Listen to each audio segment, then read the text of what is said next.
What's up, beautiful people? Welcome back to another first listen video, and in this one we're gonna be reacting to Epik High's Epik High is Here part 1. Yeah, we're gonna go through all the songs except the ones I already reacted to, which were the two title tracks, Rosario and Based on a True Story. If you guys are interested in knowing what I thought about those two songs, you can find that reaction video in the info box up ahead.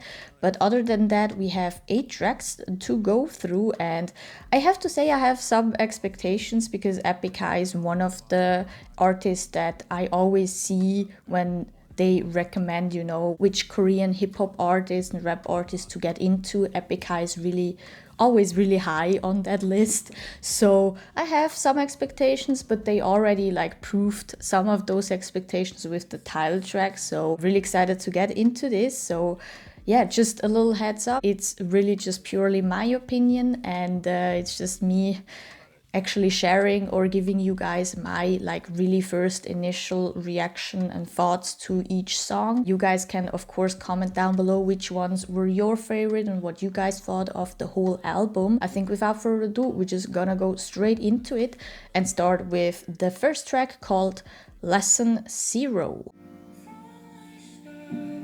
Ooh. Okay. Wait. We got a full-on English rap? First of all, in the beginning, it really sounded straight up like a perfect intro to Based on a True Story, just because of the somberness and the piano and the really distorted voice over it. Like, it really had the same somberness, like Based on a True Story. But then I saw the track list and Rosario comes in the middle, so I was like, maybe a rap will come. And then it came by the second half, and it was a full-on English rap. And he just spit facts on facts right there, like talking about the current situation right now with economics and kind of the fake freedom that everyone has that seems to be free, but in a way it's not. Like, everything is kind of controlled and restricted. We're not actually that free as it seems to be, if you know what I mean. And also talking a little bit about the school system, about what they teach us everything, but actually it's not really the most important stuff that you should actually learn in your young years, that you just get thrown into when you're suddenly 18, at least in Switzerland or something like that, that you then have to figure out yourself most of the time. You don't know how the world works with 18. I still don't know with 23 now. Wow, 23. Yeah, I really liked it, especially by the time the rap came in. The second track, we already know, it's Rosario. I did a reaction video to that. The same thing I did with the third track called Based on a True Story with Highs. Both are in their own way amazing songs. We're just gonna go ahead to the fourth track, which is a really famous track already because of its feature from BI, and I have some expectations about that track. So without further ado, let's go ahead and listen to this one.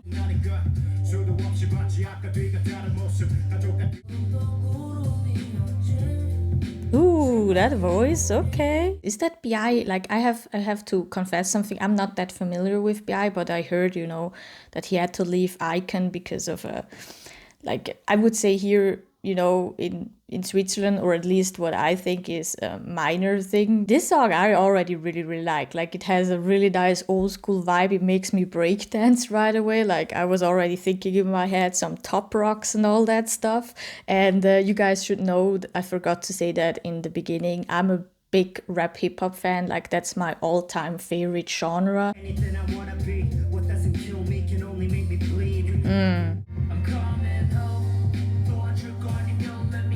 I feel like there's a big message in this song that I just don't get right now, so I can just vibe to the song, but just by the vibe and the stripped downness of the song, I am fully on board. Like, it's a cool song to also vibe to, but like I said, I feel like there's a really big underlying message too coming in from this song, so I definitely have to go ahead and check out the translation later. You can feel the depth of the song just by listening to it, even though you don't speak the language. That's the beauty of music. I feel like you don't always have to understand the language to already get the feel of the song. And where the song is heading. Definitely another banger, so we're 4 for 4 in this whole album, so it looks really, really good for this album. So without further ado, we're just gonna go ahead on that streak and go to the 5th song called Leica.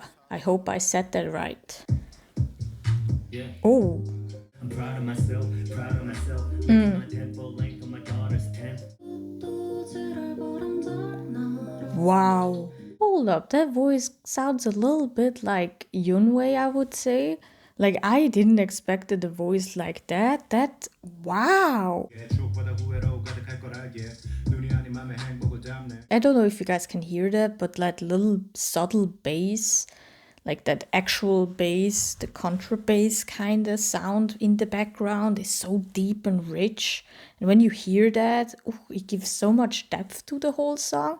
Like, the song is already a masterpiece. I can say that already in the first 1.5 minutes. This song, I think it's even one of my faves in this album.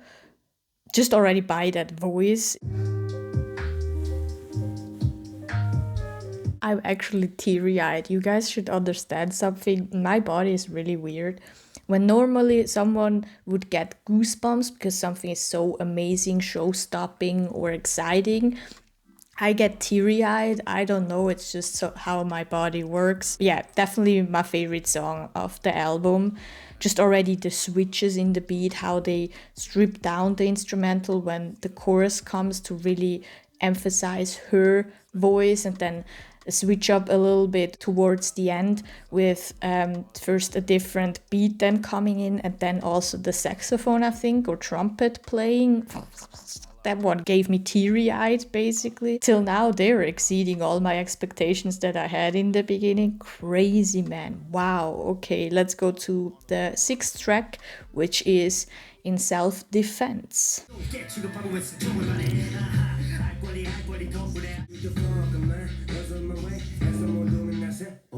Okay, first of all, just my first few initial reactions. I knew just by the title In Self-Defense and Jungmo's feature, it's gonna be a little bit more aggressive and darker just by those two things. But it is like really grimy and dirty and kind of all over the place, especially the instrumental. Like there's some like metal on metal sounds or something like that. So really grimy industrial kind of sound that they chose. I think I also heard like a e-guitar for a second there. So it has a little bit of a rocky influence too, just a little bit. And yeah, normally I'm not the biggest fan of that because it's could be sometimes really all over the place or a little bit boring with those things, but till now I really like it, and a lot of it is because of the flows and the rap parts.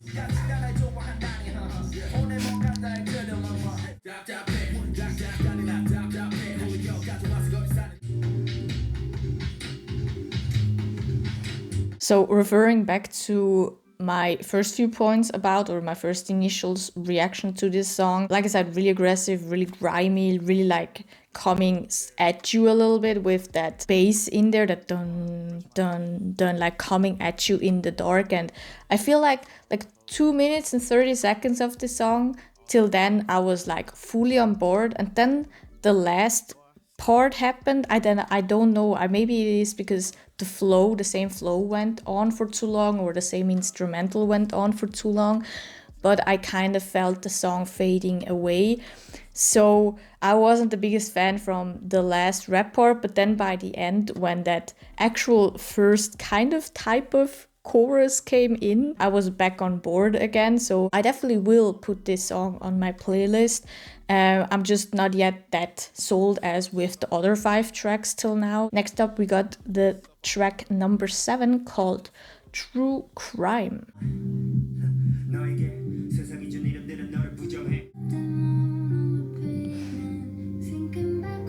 Mizo has such a nice voice, I swear to God. That's a total, sorry, I'm in the middle, I'm gonna break again in like the 1/3 again, but that's so unexpected, especially coming from In Self-Defense, that was so grimy, hip-hop, underground, message-heavy, rap-heavy track, to now a kind of lo-fi, house, pop track that is really nice. I like it already a lot just by the first minute and 30 seconds, and Mizo's feature, freaking love it. I love her voice too. Like, there's so many solo artists, especially female solo artists, I feel like, in the Korean music industry that just have that really distinctive, nice tone, that little raspiness, but whisperish, and I just so in my lane. It's so one of my weak points. And Mizo has that one too. I freaking love her. So yeah, I like this song. And that line, "Love is love," please say it louder for the people in the back.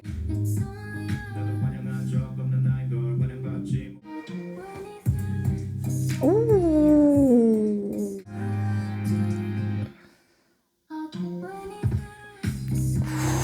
That fake out, okay. Oh my god, that one came in unexpected. Like I said, after In Self-Defense, that one was like a total 180. Like, you can't go farther away from in that self-defense than with true crime. Like, that's totally different sides of not even the same coin. They mastered this one too. Like, I feel like they have so many genres mixed in with hip-hop elements, with rap elements, and they still manage to master every single mix of genres that they do. And it doesn't feel like not cohesive, like it feels like a straight red line through it. Like, they really mastered that still dabbling in different genres, different styles, but not making it feel like it wouldn't fit together somehow.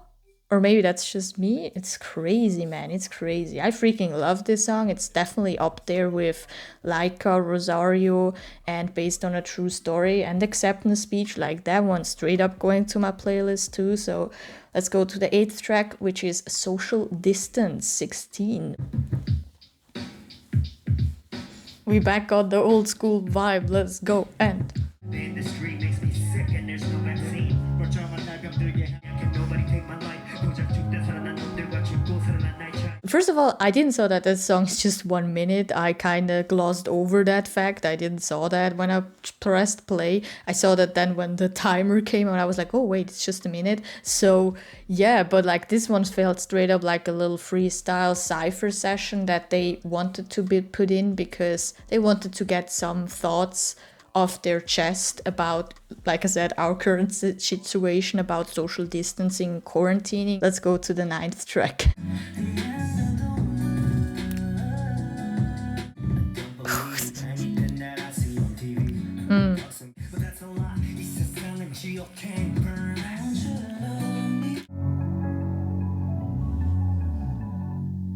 Like, in the beginning of the song, I didn't thought we're gonna end the song on that note, kind of. Like, it really took a nice turn right there. And I also loved that beat, that every like 8th count or something like that. That one was freaking dope. I loved the chorus then in the end when the switch up came with the just bass in there. I felt like then it gave a lot more new stuff, a lot more substance to it. But beforehand, the first 2 times the chorus came in, it really wasn't like something special. It wasn't bad, but also nothing like I was like, oh my god, that chorus is freaking amazing. It was just, there.